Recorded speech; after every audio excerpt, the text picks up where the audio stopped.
welcome to Strength Side. Today is Strength Side Fridays. Today we're talking about reaching squat depth and being comfortable with reaching squat depth.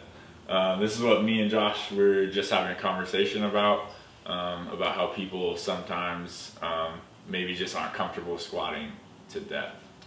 Yeah, so you were saying that you have some clients that just they have the capacity to get down into a full squat, but they're not comfortable doing it, they're scared to do it, whatever it is.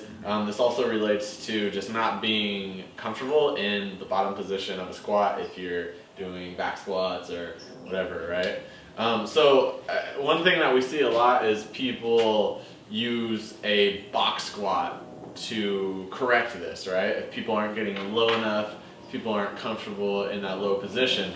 But this might not be the best solution, and let's show why. So this is our box. We got this nice little ice chest, Ryan McCarty ice chest here. So if you're gonna line up and do a box squat here, Mitch, what we see is that when Mitchell goes down to squat, he's nice and stable, but if he's not comfortable in the bottom of a squat, he's just gonna drop down here, and this just gives him an excuse to just lose stability and then use momentum coming back up, okay? So box squat might be an okay tool to use sometimes, but it's probably not gonna be our go-to when it comes to fixing how comfortable someone is in the bottom of the squat. So we're gonna give you two ways that we like to use with clients and athletes of improving that. So let's get to it. First step in getting someone comfortable in the bottom of the squat is actually allowing them to figure out what the bottom of the squat really feels like. So give them an assisted squat here. You can use rings, you can use a TRX, you could even just grab onto a bar here.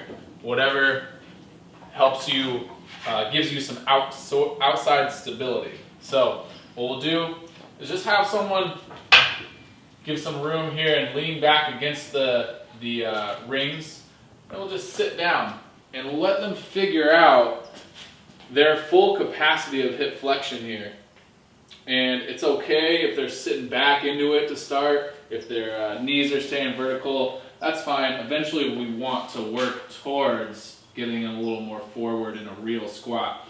So I'll have them do that a few times, and once they start to feel comfortable with that, the next step is to have them sit down, find a stable position by having them let go of tension here. Now I've found a stable position. I've created my own stability instead of using something outside of myself for stability, and come up. So have them drill that a few times until they feel real comfortable with that. And then the final step is just to actually give them a true counterbalance and just perform the squat on their own. So the key is just getting someone to actually understand what the bottom of their squat feels like and feeling comfortable and stable in that position. Thanks for visiting Strength Side Fridays. My name is Mitch. I hope to see you in the future.